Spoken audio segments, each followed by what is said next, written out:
معزز سامعین حضرات، امید کرتا ہوں کہ آپ لوگ بخیر ہوں گے۔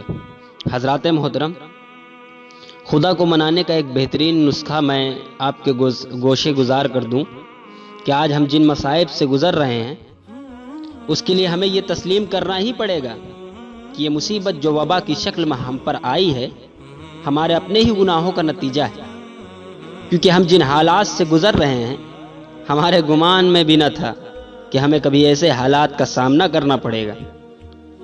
لیکن ہمیں یہ یاد بھی رکھنا چاہیے کہ جس طرح ہمارا رب کا ہار اور جبار ہے اسی طرح رحیم و کریم بھی ہے، اور اس نے یہ موقع عنایت کیا ہے، ایک بہترین موقع دیا ہے کہ جس وقت پورا ہندوستان نہیں بلکہ پوری دنیا اس وقت فرصت سے بیٹھی ہوئی ہے کہ ہمیں اس کی بارگاہ کی طرف پلٹ جائیں اور گڑ گڑا کر اپنے تمام گناہوں کی معافی طلب کریں۔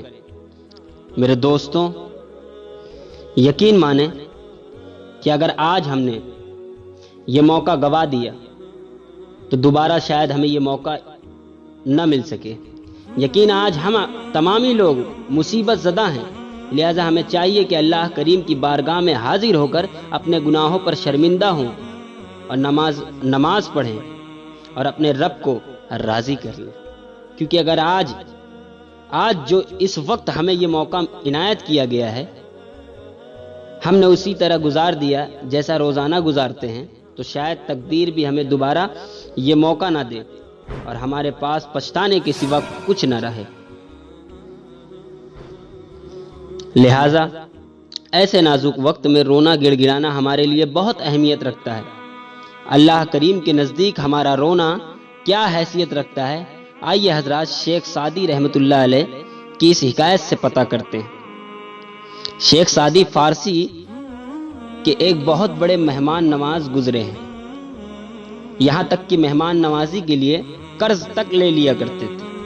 ایک بار کئی لوگ قرض وصولنے کے لیے آپ کے دروازے پر آئے اور بولے کہ جب تک ہمیں پیسے نہیں ملتے ہم یہاں سے جانے والے نہیں ہیں۔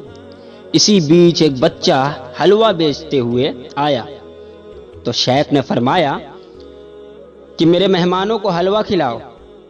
بچہ بہت غریب تھا، اس نے سوچا کہ آج تو مجھے در بدر بھٹکنا نہیں پڑے گا اور میرا سارا حلوہ یہیں بک جائے گا۔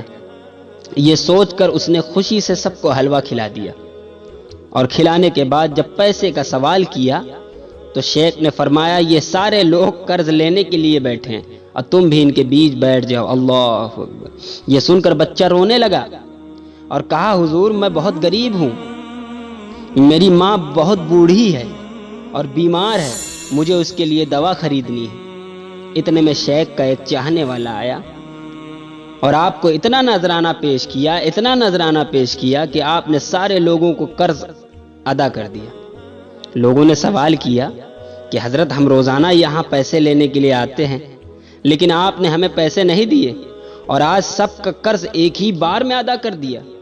شیخ نے فرمایا کہ آج تک تم میں کوئی رونے والا نہیں آتا تھا، آج جب یہ غریب بچہ روتا ہوا آیا تو اللہ نے اس کے رونے کی لاج رکھتے ہوئے سب کے کام ایک ساتھ بنا دیے۔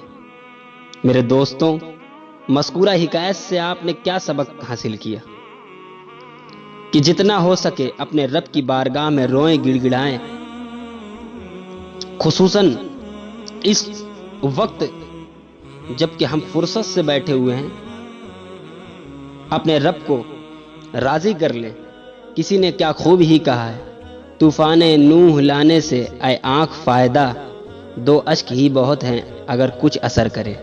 میرے دوستوں، جو باتیں میں نے آپ کے سامنے پیش کی، اللہ کی بارگاہ میں دعا ہے کہ مولا سب سے پہلے مجھے، اس کے بعد آپ تمامی حضرات کو اس پر عمل کرنے کی توفیق اور رفیق عطا فرمائے۔